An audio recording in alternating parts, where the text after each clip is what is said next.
Andhra Pradesh deputy speaker Raghuramakrishnaraju గారు ప్రస్తుతం మనకు అందుబాటులో ఉన్నారు.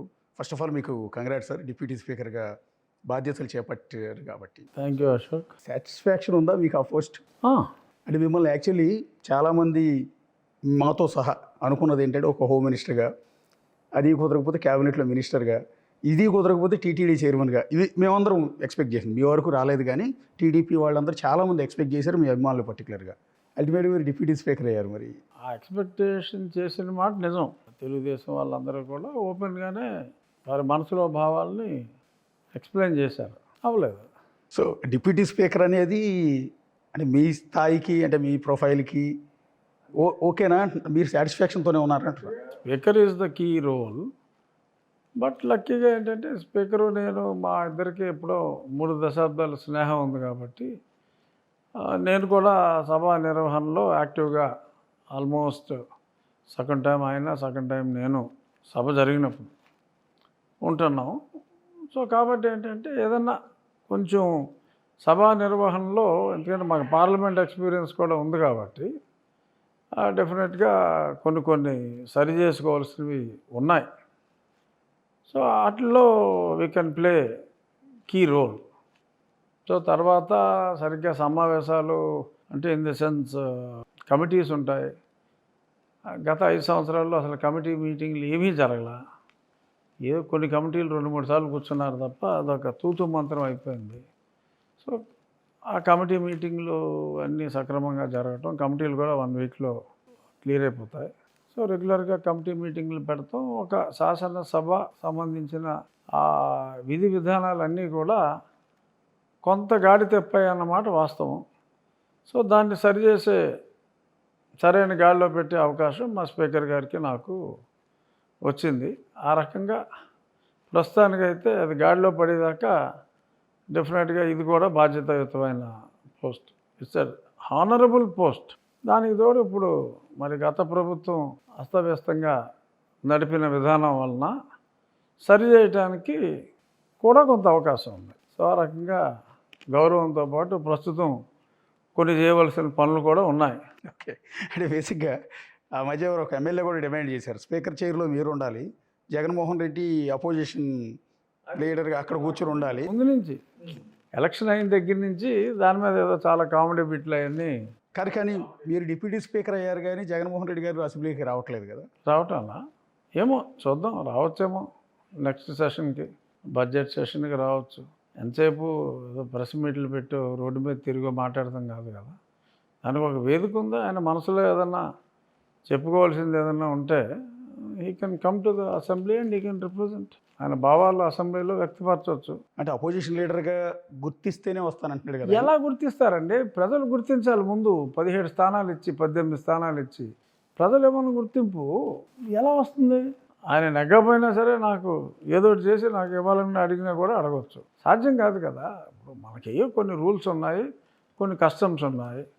సో దాని ప్రకారం మరి మినిమం 10% సీట్లు రావాలి అంటే 18 ఉండాలి.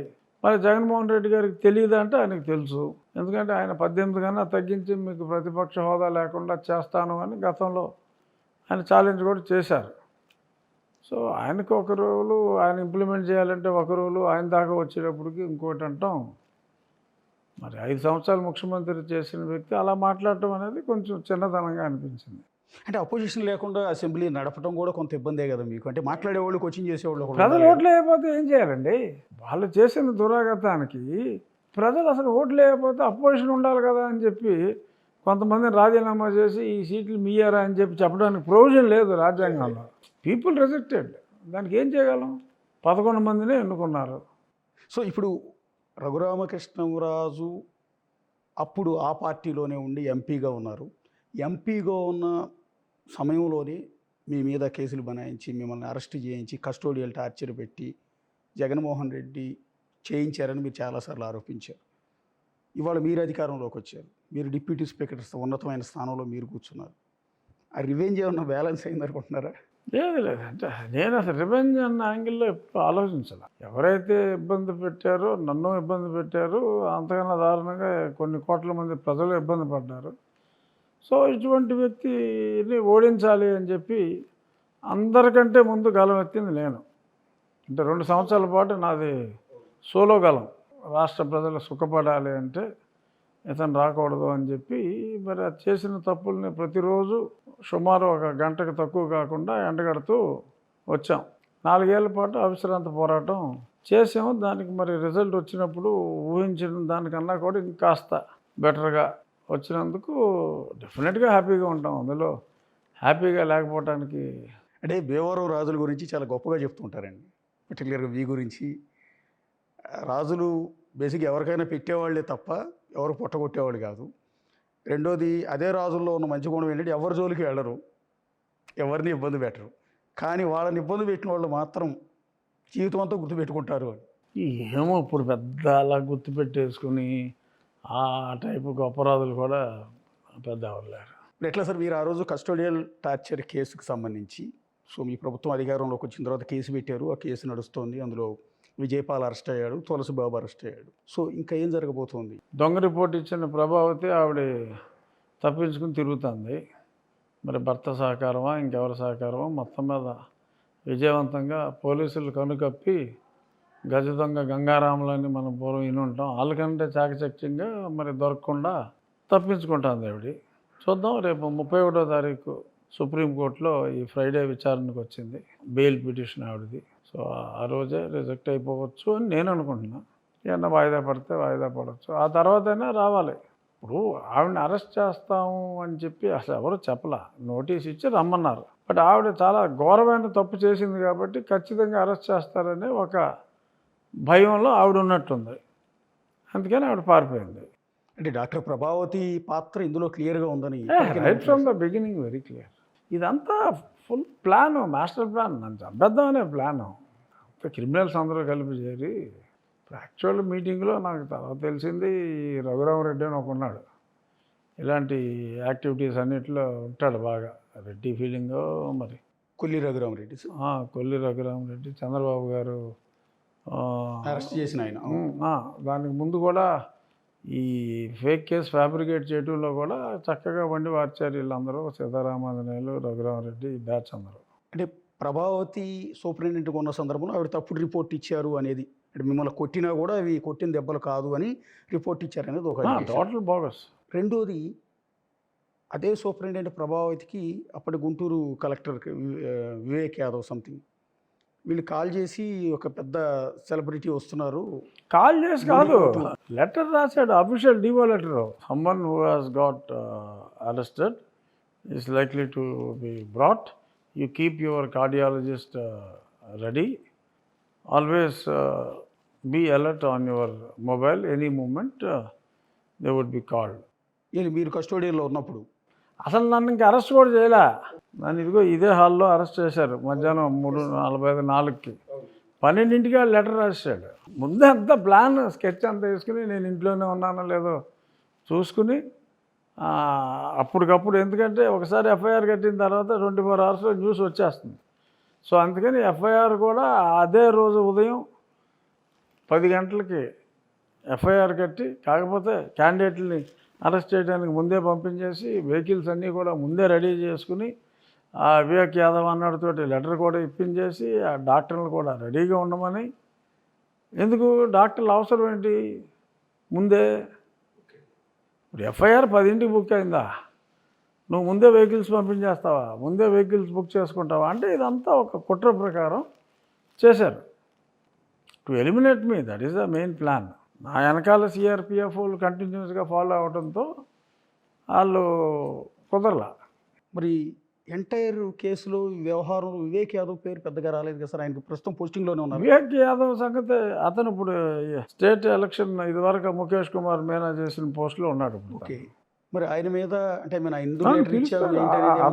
లేదు, అతను కూడా పిలుస్తారు. మీరు పెట్టిన కేసులో ఆయన పేరు కూడా ఉంది.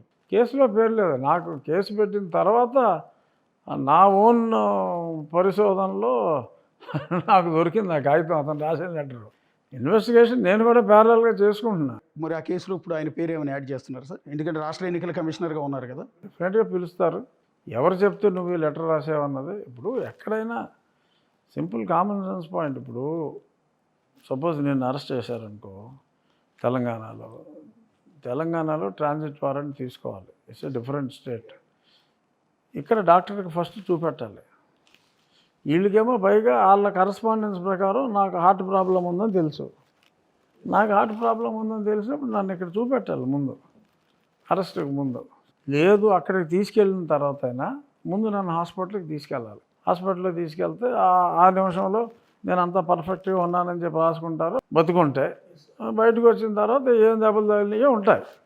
ఎందుకంటే it will not be a single man affair. Hospital అంటే 10 మంది ఉంటారు, 10 మంది చూస్తారు. అసలు పోలీస్ స్టేషన్లో, సిఐడి స్టేషన్లో నన్ను పెట్టి ఎక్కడైనా చట్టంలో హాస్పిటల్కి తీసుకెళ్ళమని ఉంటుంది తప్ప డాక్టర్ని పోలీస్ స్టేషన్కి తీసుకురమ్మని ఏ చట్టంలో లేదు. ఈ చేశారు అది.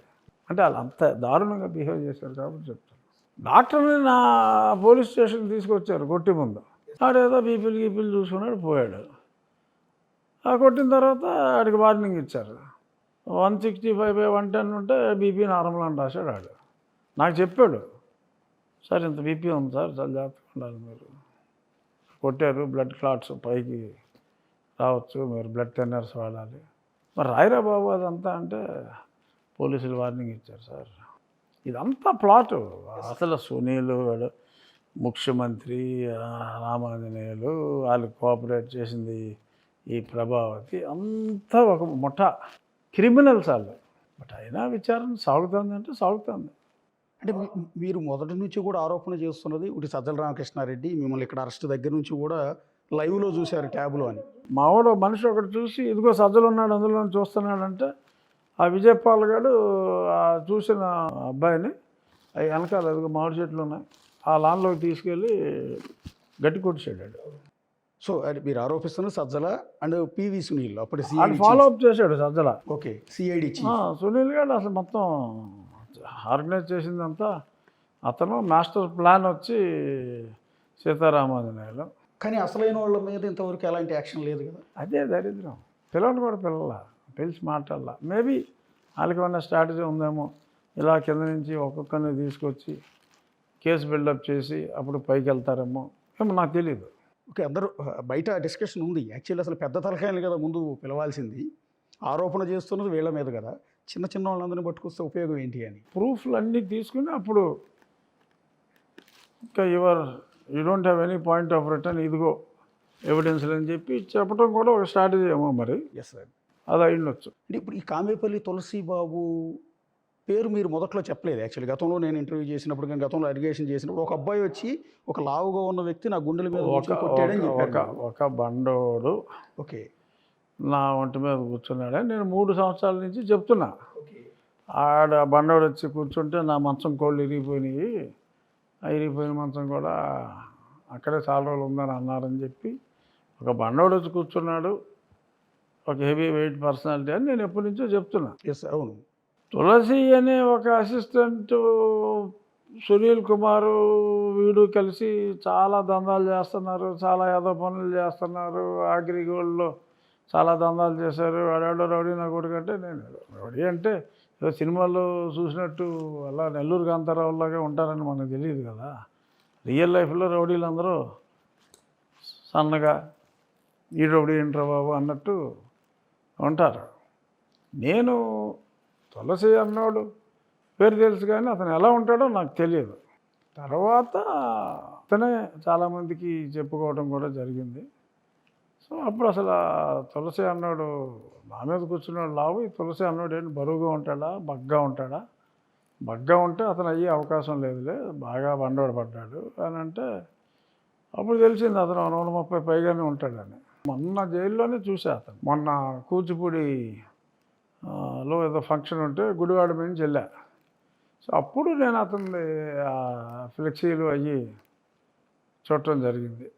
కొన్ని ఎమ్మెల్యే అతను కలిసి ఉన్నాయి. ఎమ్మెల్యేకి అయితే పాపం సింగిల్ ఏమీ లేవు, ఇతనికి సింగిల్ కూడా చాలా ఎక్కువ ఉన్నాయి.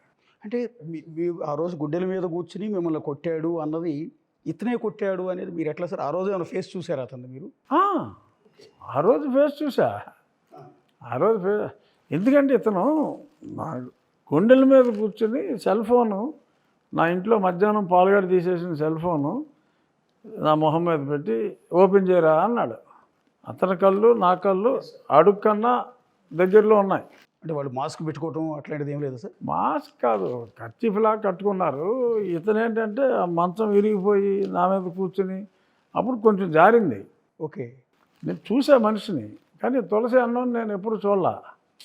ఆడ తులసి అని నాకు తెలియదు. అంటే అతనే జనాల దగ్గర చెప్పుకున్నాడు నేను కొట్టాను ఇట్లా అని. పాప అడిగిన వాళ్ళకి ఇద్దరికే చెప్పాడు. అలా మీకు తెలిసింది. అతను ఎలా ఉంటాడు, లావుగా ఉంటాడా ఏంటి అని చెప్పి అలా చేస్తే 130 కిలోలు ఉంటాడు అన్నాడు. చాలా దగ్గరగా ఉన్నాడని ఒక అంచనాకు వచ్చింది, కానీ నేను ఫిజికల్గా అతను చూడలా. ఫిజికల్గా మొన్న ఎప్పుడైతే నేను చూశానో నేను గుర్తించాను. మరి అలాంటి వ్యక్తి ఈరోజు గుడివాడ ఎమ్మెల్యే వెనిగండ్ల రాము, అంటే ఎక్కడ అమెరికా నుంచి తీసుకొచ్చి మరి చంద్రబాబు గారు టికెట్ ఇచ్చి గెలిపించారు. ఆయనకి ఈరోజు అమెరికా రైట్ నుంచి హ్యాండ్. తీసుకొచ్చి టికెట్ ఇవ్వాల, అమెరికా నుంచి వచ్చాక టికెట్ ఇచ్చారు. ఎతికి తీసుకురాలా, ఏదో రిక్వెస్ట్ చేసుకున్నాడు, ఇచ్చారు. అంటే అంటే మీ కేసులో ఈ తులసి బాబు ఉన్నాడు అన్న విషయం తెలియక అతన్ని రైట్ హ్యాండ్గా వెనిగండ్ల రాము పెట్టుకున్నాడు అంటారా, లేకపోతే తెలియకుండా ఎందుకు ఉంటుంది? తెలియదని అనుకుని ఉంటారు అంతే. ఇప్పటికీ బయటికి రాదని అనుకుని ఉంటారు తప్ప, అంత ఎమ్మెల్యే బాధ్యతలన్నీ అప్పచెప్పేసిన తర్వాత క్రెడెన్షియల్ చూసుకుంటే అదో మంచి క్రెడెన్షియల్ అనిపించి ఉండొచ్చు. నాకు తెలిసి అక్కడ ఒక సాక్షి విలేకరిని కూడా అతను అరెస్ట్ చేస్తే తర్వాత అతను ఆత్మహత్య చేసుకున్నాడని గుడివాడలో చెప్తున్నారు. చిన్న చిన్న వాళ్ళ దగ్గర కూడా డబ్బులు కలెక్షను, ఒక భయభ్రాంతులకి ఏ ఎమ్మెల్యే కూడా అలాగ ఎవడో గురి చేయలేడు. ఒక ఎమ్మెల్యే అసిస్టెంట్గా అక్కడికి వచ్చి అన్నీ తానే వ్యవహరించి మరి ప్రజల్ని, ఒక ఎమ్మెల్యే నియమించిన వ్యక్తి ఈ ప్రజాస్వామ్యంలో ఒక గూండాలాగా అంతలాగా భయపెడతాం అన్నదే గర్జన. ఏమో రాయలసీమలో ఏదో పూర్వం కొంతమంది ఉండేవారు, వాళ్ళని పరిటాల రవి గట్టిగా కోటింగ్ ఇచ్చాడని చెప్పి విన్నాం తప్ప, ఈ ప్రాంతంలో కోస్తా ప్రాంతాల్లో అంత అరాచకం ఒక ఎమ్మెల్యే అనుచరుడు సృష్టించడం అంటే ఈ మధ్యనే విన్నాం. అది కూడా గుడివాడ వాళ్ళు చాలా గట్టోళ్ళు అనుకుంటే వెళ్ళిపోయారు వాళ్ళందరూ. అంటే మీ తోటి ఎమ్మెల్యే వెనిగండ్ల రాము ఈ వ్యవహారం బయటకు వచ్చిన తర్వాత మేము మీతో మాట్లాడే ప్రయత్నం ఏమీ చేయలేదు సార్? ఎందుకంటే మాట్లాడే ప్రయత్నం చేయాలా. నేను మొన్న గవర్నర్ గారు అట్ హోమ్లో రాముని కూడా కలవటం జరిగింది. చెప్పా, పార్టీలో సభ్యత్వం ఏమీ లేదు, ఏ పోస్టు లేదని చెప్పి తెలిసింది. So Telugu Desam definitely they have to disown him. ఇన్ని అరాచకాలు అన్నీ కూడా వచ్చిన తర్వాత, సో ఆ తర్వాత ఎప్పుడు గుడివాడ రానివ్వకపోతే పార్టీకి మంచిది, అందరికీ మంచిది అని చెప్పి నేను రామగారికి చెప్పా. నిన్న సుప్రీంకోర్టులో మీరు వేసిన పిటిషన్కి సంబంధించి, అంటే జగన్ బెయిల్ రద్దు చేయాలి అని మీరు వేసిన పిటిషన్ మీద నెగిటివ్గా ఏమైనా వచ్చింది? నెగిటివ్ అంటే పిటిషన్ మీరు ఉపసంహరించుకున్నారంట కదా? అంటే ఇప్పుడు యాక్చువల్గా పిటిషన్ నేను ఎప్పుడో ఉపసంహరించుకోవాలి. జగన్మోహన్ రెడ్డి ఓడిపోయినప్పుడే నేను ఉపసంహరించుకోవాలి. నేను 2021 ఆ పిటిషన్కి ఆరిజిన్ 2021 మార్చ్. అప్పుడు జగన్మోహన్ రెడ్డి అనే వ్యక్తి ముఖ్యమంత్రిగా ఉన్నాడు. ముఖ్యమంత్రిగా ఉన్నప్పుడు ఇతను ప్రభావితం చేస్తున్నాడు. సో అంచేత మీరు అతనికి బెయిల్ రద్దు చేసి విచారణ తొందరగా పూర్తి చేయండి, నిర్దోష అయితే బయటకు వస్తాడు, దోష అయితే శిక్షించబడతాడు అన్న యాంగిల్లో నేను అప్పుడు వేయటం జరిగింది. ఆ వేసినందుకే నన్ను తీసుకెళ్ళి ఈ చంపే ప్రయత్నాలు ఇవన్నీ. కొత్త పిటిషన్ కాదు అది, ముఖ్యమంత్రి కింద ఉన్నాడు అని చెప్పి వేసిన పిటిషన్. ఎప్పుడైతే ముఖ్యమంత్రి ఈలోపు నాకు ప్రజాకోర్టులో వచ్చింది తీర్పు. సో ప్రజలు ఓడించారు, ఈజ్ నో మోర్ ముఖ్యమంత్రి. అయినప్పటికీ ఎందుకు కంటిన్యూ చేశానంటే కేసు ఏ కోర్టు కూడా ఏం పర్లేదు 10 ఏళ్ళే కదా అయింది, ఇంకో 10 ఏళ్ళు అయినా పర్వాలేదులే అని అంది. కాబట్టి డెఫినెట్గా వాళ్ళ దృష్టికి వెళ్తే మరీ ఇంత ఆలస్యమా, త్వరితగతిన విచారణ చేయమంటారనే హోప్తో కంటిన్యూ చేసాం. అది ఇచ్చారు, ప్రతిరోజు విచారణ జరగాలి అని చెప్పారు. సో ఆ రకంగా నేను సంపూర్ణంగా నేను అనుకున్న సాధించా. ఫైనల్గా ప్రజాకోర్టు తీర్పు అయిన తర్వాత లిమిటెడ్ స్కోప్ ఉంది అక్కడ. ఆ లిమిటెడ్ స్కోప్ కూడా నేను అనుకున్నట్టు వచ్చింది.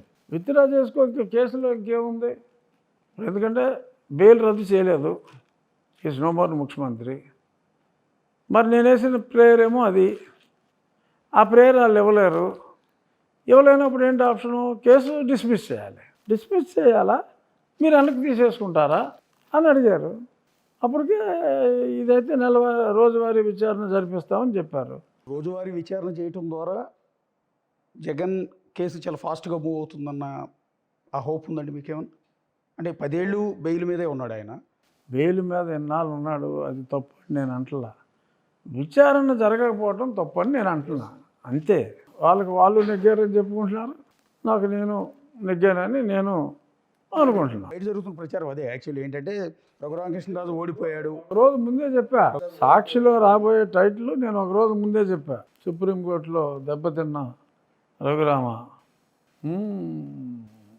న్యాయమూర్తులు చెంపదెబ్బలు ఈ రేంజ్లో ఉంటుందనుకుంటే అదే రేంజ్లో ఆ సాక్షిలో రాసుకున్నారు. విజయసాయి రెడ్డి వైఎస్ఆర్ కాంగ్రెస్ పార్టీ నుంచి బయటకు వచ్చారు. ఎందుకంటే మీరు వైఎస్ఆర్ కాంగ్రెస్ పార్టీలో గతంలో పని చేశారు కాబట్టి అడుగుతున్నాను.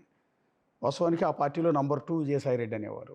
జగన్కి ఆత్మ విజయసాయి రెడ్డి అనేవారు. అలాంటి వ్యక్తి బయటికి రావటం అంటే మీకున్న సమాచారం ప్రకారం ఎందుకు అనుకుంటున్నారు? అల్టిమేట్గా ఎవరు ఉండరు. ఎలక్షన్ అయిన తర్వాత రాజ్యసభ కూడా ఖాళీ అయిపోతుంది, ఎవరో ఒకళ్ళిద్దరికన్నా ఉండరు అని నేను ఎప్పుడో 6 నెలల క్రితం ఎప్పుడైతే జగన్మోహన్ రెడ్డి ఓడిపోవడం జరిగిందో 6-7 నెలల క్రితం అప్పుడే చెప్పా, లోక్సభే కాదు రాజ్యసభ కూడా ఖాళీ అయిపోతుందని. ఇంకా బయటికి రావడం కొంచెం ఆలస్యమైంది. అకార్డింగ్ టు మీ ఒక 2-3 నెలల ముందే వచ్చి ఉండాల్సిందే. అంటే ఎందుకు అనుకుంటున్నారు సార్? విజయసాయి రెడ్డి లాంటి వాళ్ళు రావటం అనేది ఎవరు ఊహించలా. అంటే మీరు ఎలాంటి ఎక్స్పెక్ట్ చేశారు వాడని కానీ. కాదండి, అసలు జగన్మోహన్ రెడ్డి దగ్గర మనిషి అన్నాడు బుద్ధున్నాడు పనిచేయలేడండి. కాస్త చీము నెత్తురు ఉన్నవాడు పనిచేయలేడు. అంటే ఈయన జగన్తో పాటు 16 నెలలు జైల్లో కూడా ఉండొచ్చాడు కదా. ఆ కేసులు మొత్తంలో A2గా ఉన్నాడు. పార్టీ పెట్టినప్పటి నుంచి పార్టీలో కొనసాగుతున్నాడు. సో అలాంటి వ్యక్తి విడిచిపెట్టడానికి కారణం ఏంటనేది ఎవరికి అర్థం కావట్లేదు. అదేనండి, దట్ ఈస్ జగన్ అంటున్నాను నేను. ఓకే. జగన్ అనేది ఒక యూనిక్ క్యారెక్టర్. అతను ఎవరిని దగ్గర ఉంచుకోలేడు. సజ్జల రామకృష్ణారెడ్డి ఉన్నాడు కదా, ఇప్పుడు ఈయన పంపేసినాక నంబర్ 2 స్థానం ఆయనదే కదా. నంబర్ 2 స్థానానికి వెళ్తే బయటికి పోవడానికి దగ్గర పడ్డట్టు. ఇప్పుడు 4 years బ్యాక్ చెప్పాను నేను, చరిత్ర తిరిగేస్తే ఎవరైతే ఎవరి దగ్గర నెంబర్ 2గా ఉన్నారో ఆ స్థానం అనేది చాలా రిస్క్. కృష్ణదేవరాయలని చంపేయమంటే కృష్ణదేవరాయలని చంపకుండా ఏదో మేక కళ్ళు చూపెట్టి ఇదిగో చంపేసాం కళ్ళు పీక్కొచ్చామని చెప్పి బతికించి రాజుని చేసి కృష్ణదేవరాయలని పెంచి మరి తిమ్మరస పరిస్థితి ఏమైంది, చివరికి చిన్న అపార్థంతో కళ్ళు పీకి కారాగారంలో వేశారు కదా. సో అలాగే నెంబర్ 2 అనేది చాలా రిస్కీ పొజిషన్ రాచరికంలో. ఎప్పుడు ఏమైపోతారో తెలియదు. రీసెంట్గా ఒక ఆయన్ని అంటే వైఎస్ఆర్ కాంగ్రెస్ పార్టీలో పనిచేసి మళ్ళీ టీడీపీలోకి వచ్చిన ఒక మాజీ మంత్రిని నేను ఇంటర్వ్యూ చేసినప్పుడు ఆయన ఒక సంచలనమైన విషయం చెప్పాడు. నంబర్ 2 కోసం ఆధిపత్య పోరు చాలా కాలం నుంచి జరుగుతోంది. ఆ పోరాటంలో విజయసాయి రెడ్డి తట్టుకోలేకపోయాడు. ఎందుకంటే సజ్జల రామకృష్ణారెడ్డికి జగన్ కంటే సుప్రీం ఒకళ్ళు ఉన్నారు ఆ ఇంట్లో. అంటే తాడేపల్లి ఇంటిని ఆయన కాంప్లెక్స్ అన్నాడు. కల్కి సినిమాలో కాంప్లెక్స్తో పోల్చాడు. కల్కి సినిమాలో సుప్రీం అని ఒక తెర వెనక ఒకళ్ళు ఉంటారే, ఆ సుప్రీం జగన్ కాదు, వేరే ఎవరో ఉన్నారు, వాళ్ళ పేర్లు నేను చెప్పను. వాళ్ళ అండ సజ్జలకు ఉంది. ఆ క్యారెక్టర్ పురుషుడు కాదని కూడా చెప్పుకుంటాను. ఆ సుప్రీం అండదండలు ఉన్నాయి కాబట్టే సజ్జల రామకృష్ణారెడ్డి విజయసాయి రెడ్డిని బయటికి పంపగలిగాడు అనేది. ఇతను 2కి వచ్చాడు అనుకోండి, ఇతని పరిస్థితి బైరామ్ ఖాన్ పరిస్థితి. ఆ 2 అనే దాని జోలికి ఎవడు వెళ్ళకూడదు. సో ఇప్పుడు పార్టీ పరిస్థితి ఏమనుకుంటుంటారు సార్? అంటే వైఎస్ఆర్ కాంగ్రెస్ పార్టీ మీకు సంబంధం లేని విషయం నిజానికి, బట్ ఎందుకు అడుగుతున్నానంటే మీరు ఆ పార్టీ కూడా పరిచయం ఉంది కాబట్టి అంటున్నా. 11 సీట్లే వచ్చినాయి. సో పార్టీలో ఉన్నవాళ్ళు విజయసాయి రెడ్డితో సహా మొత్తం బయటకు వచ్చేస్తూ ఉన్నారు. ఇంకా ఎంతమంది వస్తారో కూడా గ్యారంటీ లేదు. ఈ పరిస్థితిలో వైఎస్ఆర్ కాంగ్రెస్ పార్టీ భవిష్యత్తు ఏంటని 2029 నాటికి? భవిష్యత్తు ఏంటంటే వాళ్ళు లాస్ట్ ఎలక్షన్ స్లోగన్లోనే చెప్పారు, సింహం సింగిల్గా వస్తుంది, సింహం సింగిల్గా వస్తుందని. అతను సింహం కాదో నాకు తెలియదు కానీ సింగిల్గా అయితే మటుకు వస్తాడు అంతే, ఎవరు ఉండరు. ఇంకా సింగిల్గానే వస్తాడు. తట్టుకోలేరు. ప్రాబ్లం ఏంటంటే అందరూ అతన్ని సార్ అనాలి, మీరు అనాలి, ఇతను అందరినీ నువ్వు అంటా అంటే ఎవడుకుంటాడు? అతనంతా అతని వయసు ఎంత, 70 సంవత్సరాలు నువ్వు అంటాడు, 70-80 సంవత్సరాలు ఉన్న ఇతను సార్ అనాలా? అంటే లైఫ్లో ఒక దెబ్బ తగిలిన తర్వాత పాఠం నేర్చుకుని మన ఆలోచన వ్యక్తిత్వం మారుతుందంటారు కదా. మరి ఇంత పెద్ద దెబ్బలు తగిలినాయి జగన్మోహన్ రెడ్డికి, అయినా కూడా మార్పు రాలేదా? నాకు తెలిసి అతనిలో మార్పు వచ్చి గట్టి పరిస్థితుల్లో రాదని అనుకుంటున్నాను. ఇప్పుడు విజయసాయి రెడ్డి మీద మీ ప్రభుత్వం చాలా కేసులు పెట్టిందండి. ఒకటి కాకినాడ పోర్టు వ్యవహారం కావచ్చు, సింహాచలం భూములు కావచ్చు, దసపల్లా భూములు కావచ్చు, ఇలా చాలా కేసులు పెట్టారు. ఈ నేపథ్యంలో ఇప్పుడు ఆయనేమో నేను అసలు రాజకీయాల నుంచి తప్పుకున్నాను, అస్త్ర సన్యాసం చేశానని చెప్తూ ఉన్నారు. మరి ప్రభుత్వం ఆ కేసులను అలాగే ఉంచిందో లేకపోతే ఆల్రెడీ ఈయన రాజకీయాల నుంచి వచ్చేసాడు కదా అని చెప్తుంది? నాకు తెలిసి కేసుకి రాజకీయాలకి సంబంధం లేదు. బట్ జనరల్గా ఎనీ కేసులో చూడవలసింది బెనిఫిషియరీ ఎవరు అనేది. సో ఉత్తరధార, పాత్రధార. అంటే ఇంకో ప్రచారం కూడా జరుగుతుంది కదా సార్. అంటే విజయసాయి రెడ్డి ప్రస్తుతానికి బయటకు వచ్చినా కూడా త్వరలో కొంతమంది ఎంపీలని కూడగట్టుకుని బీజేపీలో చేరతాడు. తద్వారా జగన్ని బీజేపీ దెబ్బ కొడుతుంది. వైఎస్ఆర్ పార్టీలో ఉన్న వాళ్ళందరినీ బీజేపీ చేర్చుకుంటుంది అనేది ఒక ప్రచారం జరుగుతుంది. ఉందా ఆ పాసిబిలిటీ అని? ఏదైనా జరగవచ్చు రాజకీయం అంటే, దాన్నే రాజకీయం అంటారు. అంటే ఇప్పుడు చంద్రబాబు నాయుడు గారు ఎన్నికల మేనిఫెస్టోలో ఇచ్చిన హామీలు, అంటే మీరు మీతో సహా అందులో అందరూ రెస్పాన్సిబిలిటీ కాబట్టి అడుగుతున్నాను. సూపర్ 6 హామీ ఇచ్చారు. ఇప్పటివరకు అమలు చేయలేకపోతున్నారన్న అపవాదం మీ మీద ఉంది. నిన్న చంద్రబాబు నాయుడు గారు మాట్లాడింది ఏంటంటే రాష్ట్ర ఆర్థిక పరిస్థితి ఏం బాగాలేదు, జగన్ విధ్వంసం చేసి వెళ్ళిపోయాడు, 9.5 లక్షల కోట్ల అప్పు ఉంది, వాటికి వడ్డీలు కట్టలేక నాన్న ఇబ్బంది పడుతున్నాం కాబట్టి తల్లికి వందనం లాంటివి, లేకపోతే అన్నదాత సుఖీభావ, ఈ పథకాలు ప్రస్తుతానికి నేను అమలు చేయలేను, ఆర్థిక పరిస్థితి మెరుగైన తర్వాత స్టార్ట్ చేస్తాను అన్నారు. ఇది మరి మీకు ఎఫెక్ట్ అవ్వదా మీ ప్రభుత్వానికి? అంటే ప్రజల్లో సర్ది చెప్పాలి. సంక్షేమ పథకాలు అనేది డెఫినెట్గా అవసరం. ఎందుకంటే that is the responsibility of the government. సంక్షేమం, అభివృద్ధి రెండు జోడుగుర్రాల్లాగా వెళ్ళాలి. మంచి వాయువేగంతో సంక్షేమం వెళ్ళిపోయి అభివృద్ధి అలా ఆగిపోతే బండి తిరగబడుతుంది. సో ఇప్పుడు అభివృద్ధి అనేది పూర్తిగా ఆపేశాడు జగన్మోహన్ రెడ్డి. సరే, అభివృద్ధి ఉన్నా లేకపోయినా ఏదో బటన్ నొక్కి అప్పు తెచ్చి రకరకాల రూట్లలో వేరే అకౌంట్లలో న్యాయంగా వెళ్ళవలసిందని డైవర్ట్ చేసి ఉద్యోగస్తులు డబ్బులు తీసుకుని అన్ని డిపార్ట్మెంట్లో నిల్వ ఉన్న డబ్బులు తీసుకుని ఏయో చేశాడు. సో ఇప్పుడు దాంతో అప్పు వచ్చి అవకాశం పోయింది. అభివృద్ధి మళ్ళీ మొదలు పెట్టాలి, జరగాలి అంటే ఇప్పుడు ఆయన మొన్న ఏదో రకరకాల ప్రాజెక్టులు 6 లక్షల కోట్లు వస్తాయన్నారు. అవి రావాలి, ట్యాక్సులు పెరగాలి, ఈలోపు పన్నుల భారం వేస్తానేమో ప్రజలు ఊరుకోరు. ఓవరాల్గా ఎలా ఉండాలో అలా ఉండాలి. మళ్ళీ ఆ పక్క రాష్ట్రంలో ఎలా ఉంది అనేది కూడా చూస్తారు. ఇప్పుడు అదే మొన్న మా స్పీకర్ గారు కూడా మా అసెంబ్లీ ఫ్లాగ్ హాస్టింగ్లో రిపబ్లిక్ డే రోజు చెప్పారు. బీహార్లో అడిగాం, కలిసి వెళ్ళాం, ఆల్ ఇండియా ప్రిసైడింగ్ ఆఫీసర్స్ అందరూ స్పీకర్లు, డిప్యూటీ స్పీకర్లు కలిసాం. బీహార్లో 400 రూపాయలు ఓల్డేజ్ పెన్షన్ 60 సంవత్సరాలు దాటితే. 80 సంవత్సరాల దాకా వాళ్ళు బతుకుంటే కనుక 500 రూపాయలు. అందుకని ఇవాళ ఆంధ్రప్రదేశ్లో, తెలంగాణలో ఏదన్నా పనులు జరగాలి, ఇవాళ హైదరాబాద్లో ఈ కన్స్ట్రక్షన్ జరుగుతుంది అని అంటే 18 లక్షల మంది బీహార్ వాళ్ళు ఇక్కడ పనిచేస్తున్నారు హైదరాబాద్ సిటీలో. లేకపోతే అసలు హైదరాబాద్ అభివృద్ధి ఉండదు. వీళ్ళు ఇస్తున్న సంక్షేమానికి సంక్షోభంలో పడిపోయేది హైదరాబాద్. ఆ బీహార్ నుంచి వచ్చి వాళ్ళు కష్టపడి ఇక్కడ పనిచేసి ఇక్కడ అభివృద్ధికి కారకులు ఒక రకంగా బీహార్ వాళ్ళు అయ్యారు. మాకు కూడా మా ఏరియాలో చేపల చెరువుల్లో మా లోకల్ వాళ్ళు పెద్దగా పనిచేయట్లా, బీహార్ వాళ్ళే పనిచేస్తున్నారు. ఎక్కడైనా ఇళ్ళల్లో ఎవరన్నా ఆవులు పెట్టుకుంటే తప్ప ఒక 100 గేదెలు 100 ఆవులు పెంచి ఎవరైనా మిల్క్ ప్రొడ్యూస్ చేయాలంటే బీహార్ నుంచి యాదవ్స్ వచ్చే వాళ్ళే చూసుకుంటున్నారు. అక్కడ పెన్షన్ స్కీములు అంతంత మాత్రం, అంటే 10 రెట్లు తేడా అక్కడికి ఇక్కడికి.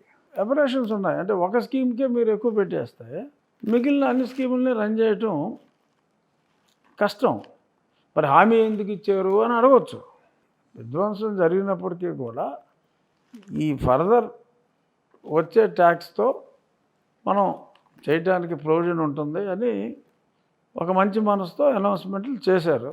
మంచి సదుద్దేశంతో, ఎగ్గొట్టాలని కాదు. పరిస్థితి చూస్తే కొంతకాలం పాటు ఎంతో కొంత అప్పు చేసి అభివృద్ధి నుంచి కొంత, అప్పు నుంచి కొంత, అప్పు తెచ్చి సంక్షేమం చేయడం అంటే మనకు మనం ఊబిలో కూరుకుపట్టం. మాట ఇచ్చారు, నెరవేర్చుకోవాల్సిన బాధ్యత ఉంది. అట్ ది సేమ్ టైం ఉద్యోగస్తులకు జీతం ఇవ్వలేదనుకోండి, they will be financial emergency. ఒకసారి ఫైనాన్షియల్ ఎమర్జెన్సీ వస్తే ప్రెసిడెంట్ రూల్ వస్తుంది. జగన్మోహన్ రెడ్డి అప్పచెప్పే నాటికి స్టేట్ రెవెన్యూకి ఎక్స్పెండిచర్కి 4,000 కోట్లు పర్ మంత్, అనగా సంవత్సరానికి 48,000 కోట్లు రెవెన్యూ డెఫిసిట్. ఇవాళ ఎక్కడ లేని ఇన్వెస్ట్మెంట్స్ ఉత్తరప్రదేశ్కి వెళ్ళిపోతున్నాయి. గతంలో ఎప్పుడు లేదు. యూపీ అంటే భయపడేవారు పారిశ్రామికవేత్తలు, ఎందుకంటే నో లా అండ్ ఆర్డర్ అక్కడ. ఇవాళ లా అండ్ ఆర్డర్ ప్రాబ్లం లేని స్టేట్లో నెంబర్ 1 ఉత్తరప్రదేశ్. యోగి బాధ్యతలు చేపట్టిన తర్వాత రౌడీ అంటే ఎలిమినేట్, బెస్ట్ స్టేట్ అయిపోయింది అది. మన ఏరియాలో ఇండస్ట్రీ పెడితే మనుషులు దొరకడం కూడా కష్టంగా ఉంది. నాకు అన్నీ ఇస్తున్నారు కదా, ఏది కష్టపడితే నేనేం మైసూర్ మహారాజు అవ్వలేను, కష్టపడకపోయినా అన్నీ నోట్లో తీసుకొచ్చి వండి పెట్టేసిలో ఉన్నారు వీళ్ళు. ఇక్కడ లా అండ్ ఆర్డర్ దెబ్బతినేసింది గతంలో. మళ్ళీ ఇప్పుడు బాబు గారు is trying to bring the law and order back. So they have to strike A balance. నా దృష్టిలో డబ్బులు ఎందుకు వృధా చేయాలి? You build excellent schools. ఢిల్లీలో కేజ్రీవాల్ చేసింది అదే. ప్రభుత్వం తరఫున మంచి స్కూళ్ళు కట్టండి, హాస్పిటల్ కట్టండి, వైద్యం ఫ్రీగా చేయండి. ఏం చేసేవాడు జగన్మోహన్ రెడ్డి? ఆ వందనమనో లేకపోతే ఏదో ఆ బొడి లేకపోతే ఏదో అని మొత్తం అంతకంతా లిక్కర్లో లాగేసి మళ్ళీ లిక్కర్ కార్పొరేషన్ మీద అప్పులు చేసి సిగ్గు లేకుండా ఇదిగో ఈ లిక్కర్ మీద వచ్చిన ఆదాయంతో నేను ఈ స్కీములు చేస్తున్నాను, లిక్కర్ మీద వచ్చిన ఆదాయానికి ఈ వెల్ఫేర్ స్కీములకి మూడెట్టు కూడా చేశారు. మరి అసలు దాన్ని నిజంగా కామన్ సెన్స్తో మాట్లాడితే అభివృద్ధి అంటారా, సంక్షేమం అంటారా? రాష్ట్రాన్ని సంక్షోభంలోకి నెట్టాడు. పిల్లలను చదివించుకుంటూ ఎవడైనా తండ్రికి జబ్బు చేస్తే వైద్యం చేయించే పరిస్థితిలో కామన్ మ్యాన్ ఉన్నాడా? కామన్ మ్యాన్ వదిలేండి, మిడిల్ క్లాస్ మ్యాన్ ఉన్నాడా? ఇప్పుడు ముసలోళ్ళకి ఆ పెన్షన్ డబ్బులు మెయిన్ వైద్యానికి అయిపోతున్నాయి. అలాగని ఆ స్కీమ్ తప్పని నేను అంటలా. ఎంతోమంది పిల్లలు చూసుకోవట్లేదు. ఆ ముసలి తల్లిదండ్రులకి ఈ పెన్షన్తోనే బతికే వాళ్ళు చాలామంది ఉన్నారు. అది నేను కాదంటలా. కానీ ఈ పెన్షన్ ఇస్తూ వైద్యం, విద్య ఈ రెండిటిని ప్రభుత్వం ఉచితంగా అందిస్తే తక్కువ కాస్ట్లో ప్రజలు ఎక్కువ సుఖపడతారు, సంతోషపడతారు. ఓల్డేజ్ పెన్షను ఓల్డేజ్కి ఇస్తే బాగుంటుంది. బట్ ఇవన్నీ ఆఫ్టర్ ఒక ఎమ్మెల్యే, డిప్యూటీ స్పీకరు చర్చించే అంశాలు కూడా కావు. ఎందుకంటే దీనికి ఏం శాంక్టిటీ ఉండదు. అంటే మీరు చెప్పే చాలా వాల్యుబుల్ సార్. నిజానికి గవర్నమెంట్స్ అసలు ఉత్తరప్రదేశ్ గవర్నమెంట్ ఎలా డెవలప్ అవుతుంది, మీకు అక్కడ తెలుసా రాష్ట్రాలు ఉత్తరప్రదేశ్ రెవెన్యూ సర్ప్లస్ 72,000 కోట్లు, మన డెఫిసిట్ 48,000 కోట్లు. ఒరిస్సా 45,000 కోట్లు సర్ప్లస్ బడ్జెట్. ఓకే, వాళ్ళ సంక్షేమం చేయొచ్చు, మనం చేయాలి. కానీ లోటు లేకుండా చూసుకోవాల్సిన బాధ్యత ఉంది. How do you cover your deficit? మరి అందుకనే పాపం మా ముఖ్యమంత్రి గారు ఆయనకేమో ఎంతో చేయాలని ఉంది, ఇక్కడ చూస్తేనేమో పరిస్థితి ఎలా ఉంది. సో అదే పాపం ఆయన ప్రజలకు చెప్పారు. చెప్తే మరి వీళ్ళు కామెంట్లు కొడతారు. But people can understand. ప్రతిపక్షాలు కామెంట్ చేస్తారు, మరి నువ్వు ఎందుకు మాట ఇచ్చావు, నువ్వు ఎందుకు మాట ఇచ్చావు. మంచి చేయాలనే సదుద్దేశంతో మాట ఇచ్చారు. బట్ తీరా ఫీల్డ్లోకి దిగితే మరి పరిస్థితులు అనుకున్న దానికన్నా కూడా బ్యాడే ఊహించారు. కానీ ఊహించిన దానికన్నా కూడా మరింత దారుణంగా పరిస్థితి ఉంది. సో మరి ఆ పరిస్థితుల్లో ఇచ్చిన మాట నిలబెట్టుకుంటాను, కానీ రేపే చెయ్యి ఎల్లుండే చెయ్యి అని అనొద్దు, తప్పకుండా నేను చేస్తాను అనే ముఖ్యమంత్రి గారు చెప్పారు. అందులో తప్పులేదు. సో గత ప్రభుత్వంలో ఉన్న సంక్షేమం కన్నా డెఫినెట్గా బెటర్ సంక్షేమమే చేస్తారు. ఇప్పుడు మరి 4,000 ఇవ్వటం అంటే అది మాటలు కాదు. మరి వికలాంగులు అంటే 6,000 చేశారు. ప్రతి ఓడు నాకు శివుడు ఉంది అంటున్నాడు. కార్డు తీసేస్తే కార్డు తీసేయడని చెప్పి రాస్తారు. అర్హుడికి ఇవ్వండి మీ స్కీము, అనర్హులకు తీసేయడం కూడా తప్పు అంటారు. అంటే ప్రజల్ని లాస్ట్ 5 years ఈ ఫ్రీబీస్ అంటే ఉచిత పథకాలకు అలవాటు చేసేసారు కదా. సో నెలకోసారి బటన్ నొక్కడం ద్వారా ఏదో ఒక విధంగా వాళ్ళ అకౌంట్లో డబ్బులు వేసే కార్యక్రమాన్ని చేశారు జగన్. సో మీరు ఆల్ ఆఫ్ ది సడన్ ఇవాళ మీరు వచ్చి ఇవాళ ఆర్థిక పరిస్థితి బాగోలేదు, ఇవ్వలేకపోతున్నాం అని చెప్తే దాన్ని అర్థం చేసుకుంటారా? అది మీకు ఎఫెక్ట్ అవుతుందేమో కదా నెక్స్ట్ ఎన్నికలకి అంటున్నా. నా ఎన్నికలకి దీనికి సంబంధం లేదండి. ఇప్పుడు అదే కారణం అని అనుకుంటే జగన్మోహన్ రెడ్డి మళ్ళీ నెగ్గాలి కదా. మరి అంత దారుణంగా ఎందుకు ఓడిపోయాడు? మీ హామీల్లో జగన్మోహన్ రెడ్డి ఇచ్చిన దానికంటే మీరు ఎక్కువ ఇస్తారని ఎక్స్పెక్ట్ చేశారేమో. కొంత ఉండొచ్చు, బట్ అతను ఇచ్చాడు అని అనుకుంటే మరి అంత దారుణంగా ఓడించకూడదు కదా. మరీ నీచంగా 11 సీట్లే కదా. సో అల్టిమేట్గా ప్రజా సంక్షేమం చూసుకుంటూ ఎప్పటికప్పుడు ఇప్పుడు ఒక దేశం చాలా బాగుంటుందండి, ఆ పక్క దేశం యూరోప్లో కూడా ఒకప్పుడు వెస్ట్ జర్మనీ, ఈస్ట్ జర్మనీ, ఇప్పుడు ఒకటే అయిపోయిందిలేండి. మరి వెస్ట్ జర్మనీ ఎక్కడో ఉండేది, ఈస్ట్ జర్మనీ దరిద్రంగా ఉండేది. ఏంటి డిఫరెన్సు? పాలసీలే. It is the ruler who either makes or breaks the country. ఆడు ఎన్నుకోబడ్డాడే, అక్కడ ఎన్నుకోబడ్డాడే. కానీ ఆ రూలర్ సరైనడు కాకపోతే ఆ దేశాలు పోతాయి. దేశం అవ్వచ్చు, రాష్ట్రం అవ్వచ్చు. ఇప్పుడు ఆడేదో చేశాడని చెప్పి అదే బాటలో మనం వెళ్ళి కోలుకోలేని దిశకి రాష్ట్రానికి తీసుకెళ్ళాలా? ఇదిరా బాబు మన ఆర్థిక పరిస్థితి, కలిసి పనిచేద్దాం, సరి చేసుకుందాం, ఇచ్చిన హామీలన్నీ నెరవేర్చే దిశగా ముందుకెళ్దాం, మనం స్టెప్ బై స్టెప్ వేసుకుంటూ వెళ్దాం అని చెప్పి ఒక మంచి ఉద్దేశంతో ఉన్నది ఉన్నట్టుగా ఆయన ప్రజలకి నచ్చజెప్పుకుంటూ చితికిన సంసారాన్ని మళ్ళీ దారిలో పెట్టే ప్రయత్నంలో ముఖ్యమంత్రి గారు ఉన్నారు. కొంత లేటు ఉంటుందని ఆయనే చెప్పారు. బట్ దాన్ని ప్రజలు అర్థం చేసుకుంటారని నేను అనుకుంటున్నా. అర్థం చేసుకునేలాగా చేయటంలో మాలాంటి ఎమ్మెల్యేల పాత్ర డెఫినెట్గా ఉంటుంది. మా పని మేము చేయాలి. డెఫినెట్గా ఆ కష్టాలు ఏంటో చెప్పాలి. మేము ఎందుకు చేయలేకపోతున్నాం అనేది ఆ ప్రాసెస్లో మరి జగన్మోహన్ రెడ్డి పేరు చెప్పాల్సి వస్తుంది. మరి గతంలో ఇలాగా జరిగింది, బట్ సరి చేస్తున్నామని. దానికి కొంతమంది ఎంతకాలం జగన్ జగన్ అంటామని మాట్లాడతారు. జగన్ అని కాకపోతే గత ప్రభుత్వం అన్న అనాలి. సో నెక్స్ట్ ఇప్పుడు రాష్ట్రంలో ఒక అంతర్గతంగా ఒక వివాదం నడుస్తుంది సార్, మీ దృష్టికి వచ్చే ఉంటుంది. ఇది లోకేష్ గారిని డిప్యూటీ సీఎం చేయాలని ఒకళ్ళు, కాదు సీఎం చేయాలని ఇంకొకళ్ళు, ఇంకొక ఆయన అయితే ఒక స్టెప్ ముందుకెళ్ళి ఆయన గంటా గారి అబ్బాయి ఏకంగా ప్రధానమంత్రిని చేయాలంటున్నాడు. ఇదే తరుణంలో జనసేన వాళ్ళకి కాస్త కోపం వస్తుంది. Already deputy CM Pawan Kalyan ఉండగా మళ్ళీ డిప్యూటీ సీఎం లోకేష్ అని ఎట్లా అంటారు అని వాళ్ళు ఇరుచుకుపడుతున్నారు. నానా తిప్పలు ఇంటర్నల్గా ఒక కోల్డ్ వార్ నడుస్తుంది. అందరికీ తెర పెట్టేశారు కదా. బాబు గారు ఒక స్ట్రాంగ్ వార్నింగ్ ఇచ్చారు, కళ్యాణ్ గారు వాళ్ళ కేడర్కి ఒక స్ట్రాంగ్ వార్నింగ్ ఇచ్చారు, లోకేష్ గారు అయితే అసలు నాకు ఇలాంటివేమి పట్టవు, నాకు ఇచ్చిన బాధ్యతని నేను చూసుకుంటాను, I'm interested on any designation అని చెప్పి ఆయన చెప్పాడు. సో ఇది ముగిసిన అధ్యాయం. దాని గురించి అసలు మాట్లాడుకుంటాం టైం వేస్ట్. బాబు గారు వార్నింగ్ ఇచ్చిన తర్వాత కూడా చాలామంది స్టేట్మెంట్స్ ఇచ్చారు. ఏమో నాకు తెలిసి వార్నింగ్ తర్వాత స్టేట్మెంట్లు ఇస్తే చర్యలు తీసుకుంటా కూడా చెప్పారు.